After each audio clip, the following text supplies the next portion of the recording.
Assalamualaikum warahmatullahi wabarakatuh. Kali ini kita akan bahas mengenai diagram kotak garis. Ini bagian bab statistik untuk materi kelas 11. Oke, bersama saya Muiz Gifari, guru dari SMK TI Basma. Oke, kita mulai aja ya.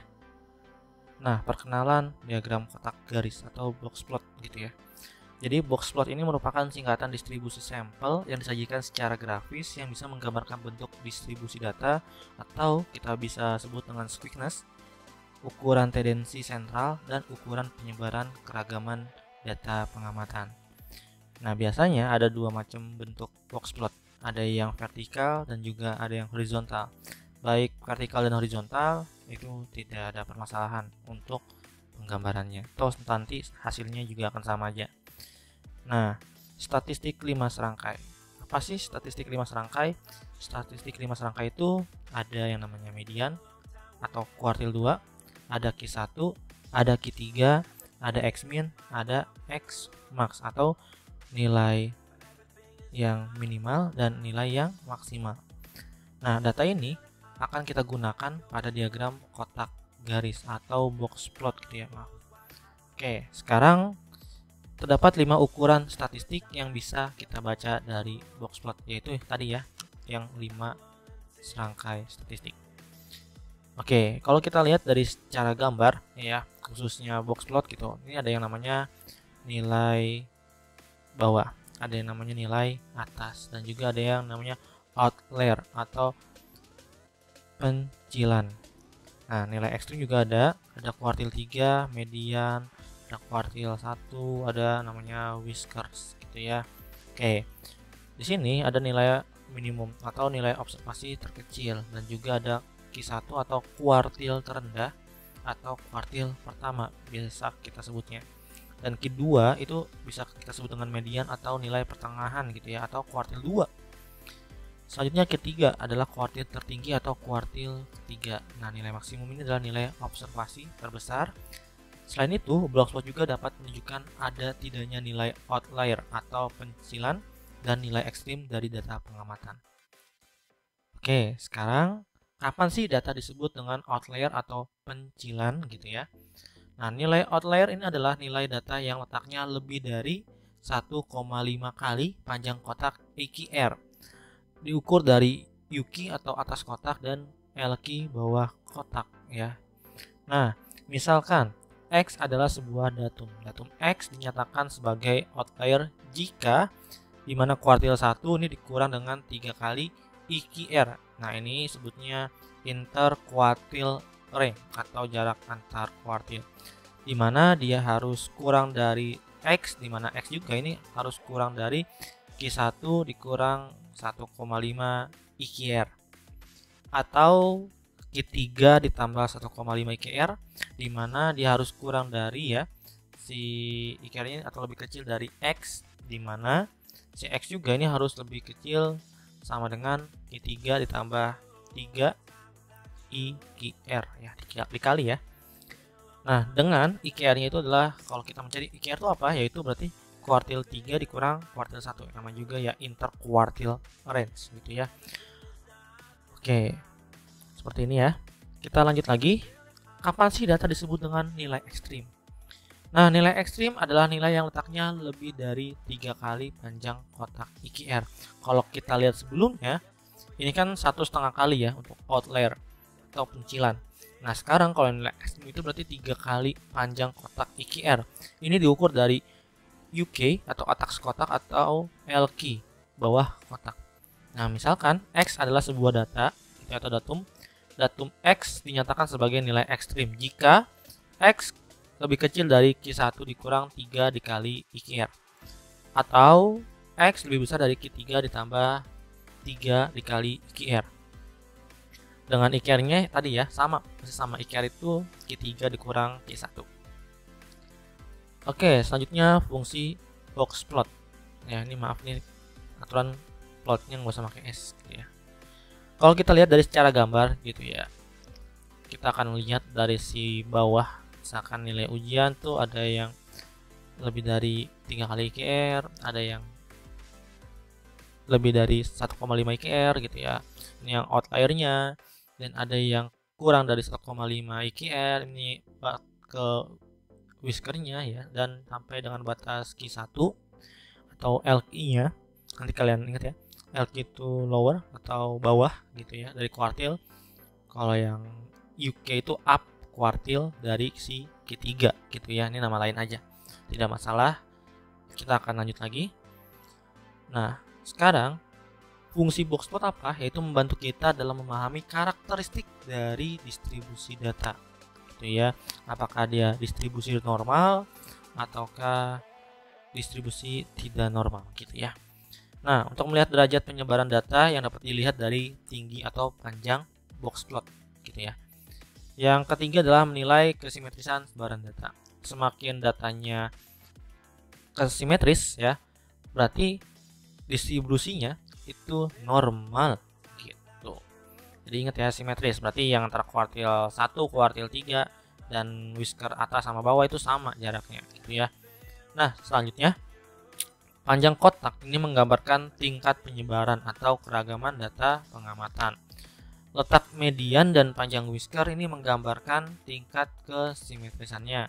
Bisa kita lihat di sini, kalau misalkan dia nilai yang si A ini udah cukup baik karena simetris ya, antara 2K6 dan Q2-nya itu di 4 ini seperti simetris, maka ini adalah yang berdistribusi normal. Sedangkan yang B ya ini namanya nanti serong ke kanan. Kenapa? Karena kanan yang lebih besar gitu ya. Dan tentunya dia ada yang namanya nilai ekstrim ya, bukan nilai maksimum ya, tapi nilai ekstrim dimana di atas 28 nih bintangnya. Nah, selanjutnya juga sama nih, yang Q dia bukan berdistribusi normal karena lihat aja whisker yang paling atas dia lebih panjang dibandingkan dengan yang paling bawah gitu ya. Tentu aja, dan kita bisa lihat bahwa nantinya yang di dalamnya ini serong kanan ya. Oke, selanjutnya kita bisa lihat lagi keadaan jika data simetri ini berasal dari distribusi normal.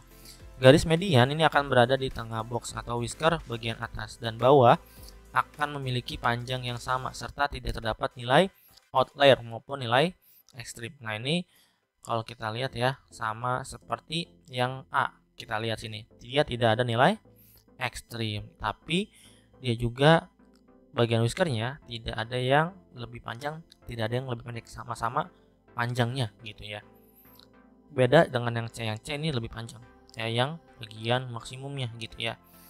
Oke, kita lanjut lagi ke nomor 2. Diharapkan nilai-nilai pengamatan yang berada di luar whiskers ini tidak lebih dari 1% gitu ya. Nah, jika data tidak simetris atau miring, ini median tidak akan berada di tengah box dan salah satu dari whisker lebih panjang dari yang lainnya. Contohnya si nomor bagian B ya. Whiskernya ini kan yang paling panjang yang bawahnya, sedangkan yang C yang paling panjang adalah yang bagian atasnya. Ini berarti tidak bisa kita katakan berdistribusi normal ya, tapi tidak berdistribusi normal untuk yang B dan C.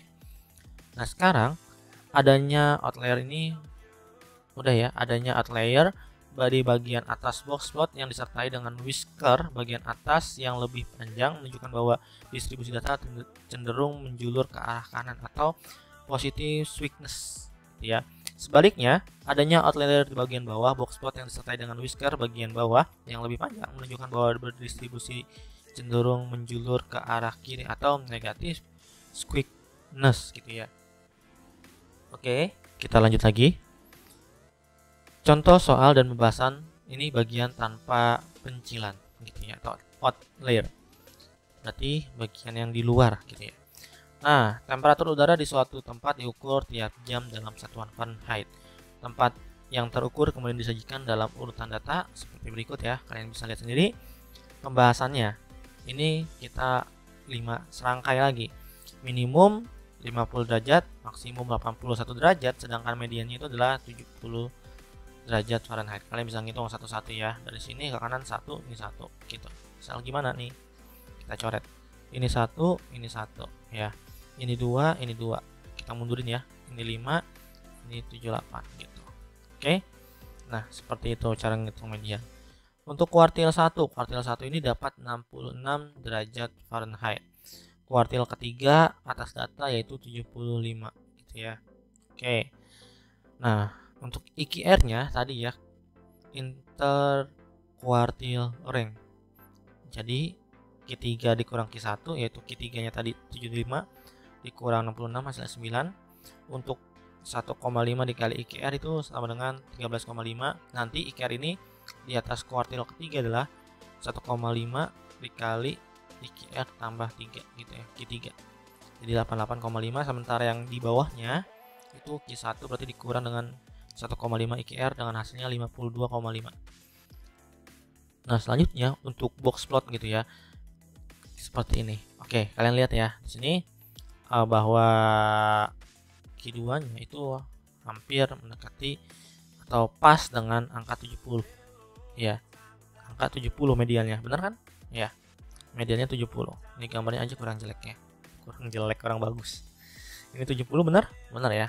Nah, ini nanti yang sebagai Q3-nya ya, kalian lihat Q3-nya. Ini kan ada di 70 ya. 75. Oke, kita lihat sini kuartil 3-nya 75 benar? Benar gitu ya. Karena emang sesuai. Selanjutnya kita lihat lagi. Yang di sini ini tuh ya perkiraan di 63 ya. Q1-nya. Kita lihat lagi ya. 66 juga sama ya. Berarti ini gambar bapaknya yang kurang bagus. Ini 66. Ya. Oh iya benar pas 66. Oke. Selanjutnya apalagi ya? Kita lihat lagi misalkan nilai maksimum gitu ya. Nilai maksimumnya itu berarti di atas 80 yang penting ya. Kita lihat di atas 80 ya, benar ya, 80. 81 malah justru. Oke, jadi seperti itu ya cara penggambarannya, dan minimum juga kalian bisa cari lagi 56 juga dia ada di bawah 60. Oke. Selanjutnya contoh soal dan pembahasan mengenai adanya outlier gitu ya. Ini datanya. Pada contoh diberikan kumpulan data berikut. Pembahasannya minimumnya itu 72, maksimumnya 89. Kalian bisa lihat data sendiri. Mediannya berapa, kuartil 1-nya berapa, kuartil 3-nya berapa, dan kalian isi seperti ini. Oke. Coba di kolom komentar kalian kerjakan yang menggunakan outlier. Bagaimana hasil tebakan kalian? Apakah sudah benar? Oke. Terima kasih untuk yang benar. Untuk yang belum, kalian bisa melihat kolom komentar dan bisa bertanya alasannya itu apa. Dan ini adalah box plotnya seperti ini ya. Oke, selamat yang benar. Untuk yang Q2-nya adalah 70 gitu ya. Dan selamat ya untuk yang Q3-nya itu 75 dan Q1-nya sekitar 65. Oke, sip ya, kalian sudah baik. Nah, selanjutnya uji kemampuan diri pertama. Ini latihan buat kalian juga sebagai pengasah. Yang namanya belajar matematika harus sering latihan. Oke, di sini soalnya terdapat dua kontraktor yang menangani sejumlah pembangunan jembatan di suatu wilayah. Misalkan perusahaan A dan B. Dari jembatan yang dibangun diperoleh data jangka waktu dalam tahun. Jembatan tersebut memerlukan perbaikan kategori sedang berat sebagai berikut. Oke, ini ada perusahaan A, ini ada perusahaan B ya. Nah, buatlah box plot dari kedua data tersebut. Berarti kalau kita lihat secara tadi itu ada 1, ini ada 2. Oke. Kita akan bahas mengenai interpretasi data. Setiap data pasti kita akan bagaimana sih cara mengkomunikasikannya kepada orang lain, ya.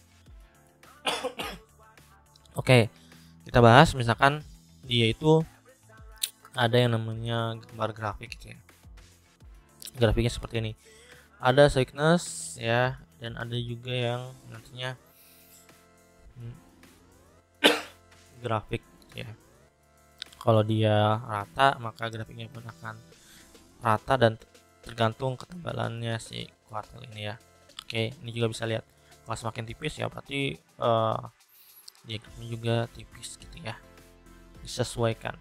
Nah, ada yang namanya mesokurtik, platykurtik, sama leptokurtik gitu ya. Oke. Selanjutnya kita akan belajar menginterpretasi data. Ini ada sebuah data gitu, bisa kalian lihat tentunya. Bagaimana caranya? Itu kalau misalkan kita buat kesimpulan di soal gitu ya, berarti pertama kita akan lihat penyebaran datanya dengan melihat jarak IQR atau Huygens atas dan Huygens bawah. Ini dapatkan bahwa jarak IQR itu melebar. Kenapa melebar nih? Lihat ya. maka data tersebut secara merata dan tidak terpusat. Untuk yang kedua, kesimetrisan data. Nah, kalian lihat aja, data tersebut kan cenderung melenceng ke arah sebelah kanan, karena sebelah kanan ini yang akan menjadi lebih besar dibandingkan dengan yang paling bawah gitu ya. Makanya ini sebutnya dengan higher atas, maka data lebih terpusat ke arah kiri nih, ke arah kiri itu yang hijau gitu ya. Oke.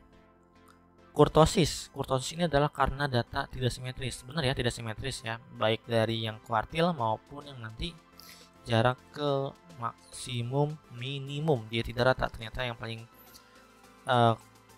weaknessnya itu ke bagian sebelah kanan gitu ya. Catatan ya, ini mesokwortik ini karena jarak IKR dengan panjang kumisnya hampir sama ya. Oke, kita lanjut. Kita ke nomor 4, yaitu pemusatan data. Berdasarkan Blogspot, data berpusat di sekitar angka 120-an ya. Berarti di sekitar angka sini nih. Gitu. Oke. Sedangkan untuk yang nomor 5, identifikasi nilai ekstrim pada box terdapat 3 buah pencilan outlier. 3 buah ya. 1 2 3. Ini disebutnya outlier atau pencilan, yaitu nilai yang lebih dari BAP.